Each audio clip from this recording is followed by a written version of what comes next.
Hey guys, what's up? Talking. Welcome back to my channel. So today's video is about War of the Vision, and I'll be talking about Gaffgarion.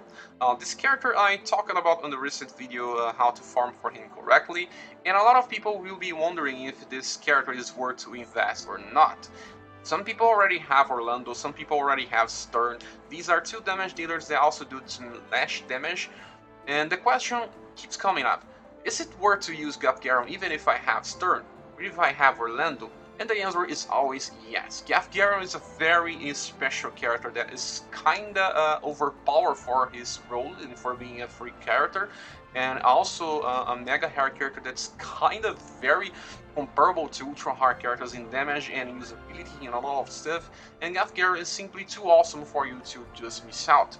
And I want to explain how I think that Gaffgarion is worth to invest. First of all, you should know that his stats are very good for a mega hard character. I can't see the final status here on the screen because the game doesn't show the max values, but they are very close to ultra hard characters. I don't think they can come close to Stern as a comparison, but it's not so much far from it. And you can see that he is a character from Final Fantasy Tactics. He came from a Black Knight job. Now it's named Fell Knight. And then we have also Warrior job. And lastly, we have Monk job. It's very interesting because actually the Monk job is useful. The Warrior not so much, but there are some things, some moments that you will try to switch out for Monk to see if strike damage can help you out. Because that makes this character being able to both slash and strike damage at the same time. It's interesting to have this combination for some content in the future, and also if you don't want to plan on building a strike damage for the future, you can still use him as a replace for that. So first of all, I just have to click here on ability so we can talk about his ability board. It's very interesting, very amazing to be said. Some characters doesn't have two green passives that are very worth to invest. Some of them only have one that's very good and the other one is just not so good. And this character here has actually three very important and good passive that you can increase, and he also has access to the most overpower increasing attack passive that's called self-sacrifice. For those that don't have Stern, they will be familiar with this because it is a one very interesting passive, but at the same time it is very dangerous because it increases your attack but also lowers all of your attack resistance. For some that don't have Stern, I will try to explain a little better this. When you click here on ability set, just look on our Gaffgarion right now. He is very weak because I don't have many job upgrades. He's still on low level, but he has right now 156 attack. And how does it work when we equip this self-sacrifice? Mine is now on level 1, and when I click on it, you will see the difference. Now we have 199. It seems that we got 43 increase on attack. It's almost a 25% increase on this level. So level 1, when you keep increasing this, you will be getting more attack and also reduce the penalty that you get when you equip this. Because, well, when you equip self-sacrifice, let me remove first so you understand better. When it's level 1, it's just a very huge penalty to your character, and it will become a punching bag, and it will probably be dying a lot as well. So you can see that Gaffgarion is exactly resistant to slash type damage, and he is weak to Holy, but he has no resistance to Dark. But he has some resistance to some status element. I don't think it's all that working right now. But you have resistance to Stop, I think. This one I don't know what it is. This other one, he's weak to Stop was low, and actually he's weak to Stop and strong to Don't Act, and resistant to Poison. But this thing is not important. What's important is attack type resistance. He is resistant to Slash, even through his Slash type dealer, and he also is weak to 10% damage to missile attacks and then 25% on mag attacks. Okay, so he also can equip this for equipment. This is not that important as well because most of the characters that are similar to him equip the same thing. But as you see, 25% resistance to slash and 10 and 25 bad resistance to missile and magic. So when we equip the self-sacrifice on level 1, you will see what it would happen. Here, clicking again, you will see that, whoa, what changed here? we just got a 20% penalty on resistance of all the damage types. So now taking damage from magic is just way too much, and also from missile, it's just too much, and you'll be dying even more with this character. But there's a catch to this. When you level it up, the penalty will be reduced and the damage will be further increased. I have to talk about this skill when looking on my Stern, because my Stern started dying a lot as well, but then he just got better, and now he's a very good character. I'm still working on him, but let me just search for him, and you will understand how self-sacrifice works when it's max level. It will be a huge investment because it starts posting a lot of use to increase it, but it's one of the best passives that you have to increase to level 20. Let's just go here on ability set so you can understand. When we click on self-sacrifice and try to remove it, you will see right now he has 396 attack, and we will just remove self-sacrifice so you can see. Okay, now he's in 260. That's kind of 50% damage increase, attack increase. Damage is not exactly the same thing. And it kind of changes everything about Stern. When you click on status details, you see that Stern is also very similar to Gaffgarion, but his resistance is different. He has strength to strike, he is weak to pierce and magic. And then when we equip the maxed self-sacrifice that will add some penalties, it doesn't change all that much. Now he is now 80% weak to slash only. You can see it changes from 80% penalty to 20% penalty, coming from level 20 to level 1. So this makes for a lot of difference when you upgrade this. This should be one of the best passives for you to invest. And also, giving a look on Stern. Stern has self-sacrifice, but he also has jump. He has Shukushi that moves, gives him more move and more jump. He also has more HP, but he only has one passive that increases attack. It's only the self-sacrifice. He doesn't have another one. So when we look at Gaffgarion actually has two passives that increase attack.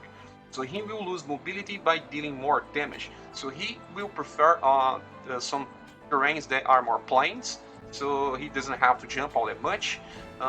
Stern has better mobility, but when compared to Gaffgarion can sometimes even out-damage Stern in some situations. And well, let's just keep going until ability so you can see. You see, we have self-sacrifice. Here we also have attack up, and you can increase the bolts, and they are very close to Gaffgarion. So Gaffgarion will start dealing a lot of damage very soon, and he will outshine a lot of other characters very easily. So besides this, all of these good things, he also has very good amounts of passives like attack up, or just more attack. His ability board is very good, and he also gets agility 10% increase. It's very nice to have this all at the same time. So he also does have critical hit on his panel. It's very nice as well, and very much luck and dexterity. So you can build him to do critical hit damage as well. Now just look on all of his damage skills, and you can see that he has crushing blow, slash damage, and small. It's just simple because it has very good number of uses. 8 uses on 12 AP. It's not so much. It's very used to use. And then we have Duskblade that absorbs the target's TP. TP is just like MP. It's just used for passives. It's not so for damage. So we also have another skills from Fell Knight, like this one is Traitor Blade, and it will deal medium damage to target and critical hit when attacking from behind. It's a guaranteed critical hit. And then I don't know if it's critical, a guarantee, but it should be a very high chances at least. And let's just search for more of the Felt Knight skills. We also have Field Lore. Field Lore increases all invasion hit. It's something that he will be doing on the start of the fight using P. Sometimes he will do that. And let's just search for more. And when starting, he will start dealing a lot of damage, but he will miss out on his best abilities because it's on the end of his awakening. You can see that the best abilities is only acquirable when you have in max awakening. And let's just talk about it already.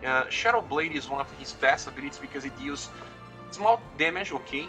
It's not the best damage, but it absorbs damage dealt. So it is a very is a percentage of his HP that he will be healed. It's not like Orlando that he recovers based on the damage itself, but it is very nice because it works really well with his Abyssal Blade. Abyssal Blade is his max damage ability. It will deal large damage, and also he consumes his OHP in trade for damage. You can see that it also ability that can hit 3 and up to 5 enemies. It's a cross area. It's very closely 29 AP, but it's can only be used twice.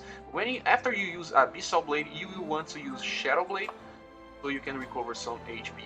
It's only a single target, but it's the best ability that he can use to deal damage. So, well, after that, we will have to give a look on his warrior abilities. I don't think warrior is a good job for him. He has access to some good abilities, just like let's search here. Killer Blade, that's large damage and bestows Man-Eater, but I don't think it's good trading for the unique skills that he comes with Fell Blade. And he also has access to, let's search from here, Stone Throw, that's worst ability in the game. But he has such a high attack that it can even deal some damage in the future. But I don't think it's good to use that. We also have Body Slam, that's a very standard skill that knocks back one panel, single targets. And, well, that's it. And, well, another thing that we talk is about Unholy Sacrifice, that he also consumes HP to deal large damage to targets around self. It's very close when he's learning. It's also from Felt Knight. And it's actually very bad to use on Aldo because sometimes he do some friendly fire. He will deal damage to some friends. But when you're using him from solo content, he'll be very good to deal some area damage. And lastly, we have the Monk Job, and the Monk Job is interesting because he will start dealing strike damage. Let's just search for some of his abilities. We have here we have purifications just to status control. Let's see, have Surge Strike that deals small damage to target. It takes quite a lot of time to learn, but it's strike damage. So if you don't plan on building a strike character, you can at least turn himself into one just for some content. Let's just search for more. He also has Peel-Mail, that's 2 hit. It's good because it's easy to chain with some other characters, increasing the chain. Also to clear some content that asks you to do some chains. And let's search for more. We also have Terra Smash. Terra Smash is medium damage, but doesn't affect people that flight or float status. So flying enemies won't be like that.